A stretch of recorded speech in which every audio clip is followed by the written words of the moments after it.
Next வந்து அடுத்த எங்களுடைய ஃபேவரட் ரெசிபி. இது வேணான்னு சொன்னால் கூட கண்டிப்பாக என் ஹஸ்பண்ட் செய்வாங்க. ஏன்னா இது வந்து கொஞ்சம் ஃபேவரட், எங்கள் 2 பேருக்குமே ஃபேவரட். இது நம்ம ஊரில் வந்து தட்டைன்னு சொல்லுவாங்க, நிறைய இடத்துல நிப்பட்டுன்னு சொல்லுவாங்க. ஸோ இதுக்கு என்னென்ன தேவைன்னா, ஃபஸ்ட்டு ரைஸ் ஃப்ளார், அதே கடையில் வாங்கின மாவு. நெக்ஸ்ட் வந்து கடலப்பருப்பு வந்து ஊற வச்சு எடுத்துருக்கோம். நெக்ஸ்ட்டு வேர்க்கடலை வந்து இது ஏர் ஃப்ரையரில் நாங்கள் ஃப்ரை பண்ணுது. ஏர் ஃப்ரையரில் ஃப்ரை பண்ணால் வெளியே பார்த்தீங்கன்னா கருகாது, உள்ளே வந்து நல்லாவே வெந்திருக்கும். ஆனால் இதே நம்ம பேனில் வந்து நம்ம கேஸில் பண்ணோம்னா வெளியே வந்து கருப்பான மாதிரி இருக்கும், ஆனால் உள்ளே வந்து சிலதெல்லாம் வெந்திருக்காது. ஸோ அதுதான் ஏர் ஃப்ரையருக்கும் பேனுக்கான டிஃப்ரென்ஸ். நாங்கள் ஏர் ஃப்ரையரில் நிறைய ரெசிபீஸ் பண்ணுவோம் நம்மளுக்கு ஏற்ற மாதிரி நம்ம டேஸ்ட்டில். ஸோ அதையும் நான் ஒரு சீரீஸாக வெளியிடுறேன். அண்ட் நெக்ஸ்ட் வந்து அதுக்கு நெக்ஸ்ட் என்ன இருக்குதுன்னா, பூண்டு கொஞ்சம் இடிக்கிறதுக்கும் ப்ளஸ் வந்து ரெட் மிளகா தேவையான காரத்துக்கு ஏற்ப தேவையான அளவு எடுத்துருக்கோம்.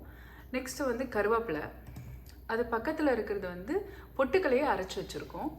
கொஞ்சம் பொட்டுக்கலை எடுத்து அரைச்சி வச்சுருக்கோம். இது நம்மளுடைய உளுந்து வறுத்து அரைச்சி வச்சுருக்கோம். ஸோ இப்போ ஸ்டார்ட் பண்ணலாம். ஸோ இப்போது மாவு வந்து நம்ம பிணைய போகிறோம். அதுக்கு முன்னாடி வந்து வேர்க்கடலையை கொஞ்சம் கொஞ்சம் உடைச்சி வச்சுக்கலாம். ஸோ அது 2 மாவு உடைச்சி வைக்கிறது.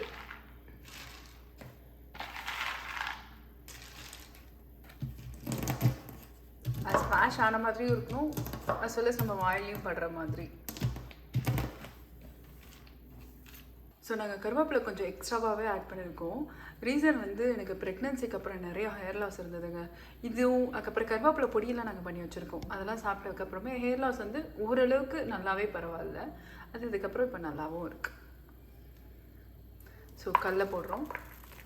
கடலப்பருப்பு, ஊற வச்ச கடலப்பருப்பு.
சப்பாத்தி மாவு கன்சிஸ்டன்சியில் நம்ம பிணைஞ்சால் போதும். இது இப்போ பிணைஞ்சாச்சு.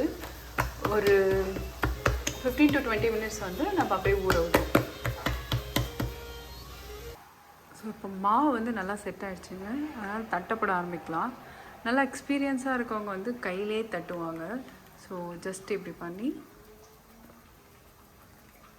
பால் உருட்டி அதுக்கப்புறமே கையில் வச்சு இப்படி தட்டினோம். ஸோ இது ஒரு வே இருக்குது. நெக்ஸ்ட் வே நம்மளுக்கு கொஞ்சம் ஈஸியாக இருக்கிறதுக்கோசரம் அதை என்ன பண்ணுறோன்னா நல்லா ரவுண்ட் பண்ணிடணும். நெக்ஸ்ட்டு கீழே வந்து ஏதாவது ஒரு கவர் மாதிரி இது பண்ணிவிட்டு அந்த கவர் மேலே வந்து கொஞ்சம் ஆயில் தடவலாம். தடவிட்டு இந்த மாதிரி ரவுண்ட் பிளேட் எடுத்துக்கோங்க. ரவுண்டாக இருக்கணும், பின்னாடி வந்து சமமாக இருக்குது. ஸோ அதை வச்சு ஜஸ்ட்டு ப்ரெஸ் பண்ணால் அது ஷேப்க்கு வந்துடும். நெக்ஸ்ட்டு அது இப்படி எடுத்து இப்படி போட்டுடலாம். அவ்வளோதான்.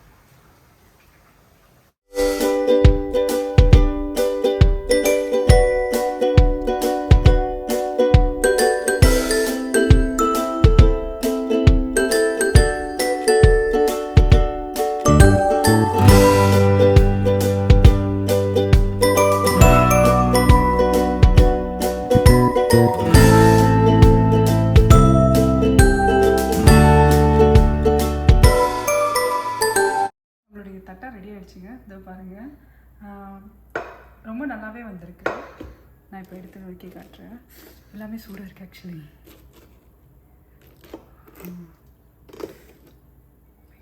ஓகே, இது பாருங்கள் எப்படி இருக்குன்னு.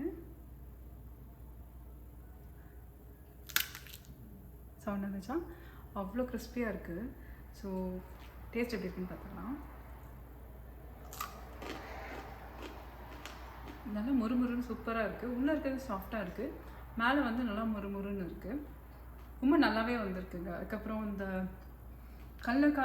கல்லெல்லாம் போட்டிருக்கோம் இல்லையா, அது ரொம்ப நல்லாவே இருக்குது. அது இடையில வந்து நறுன்னு வருது. ஸோ அதெல்லாம் ரொம்ப நல்லாவும் இருக்குது. ஸோ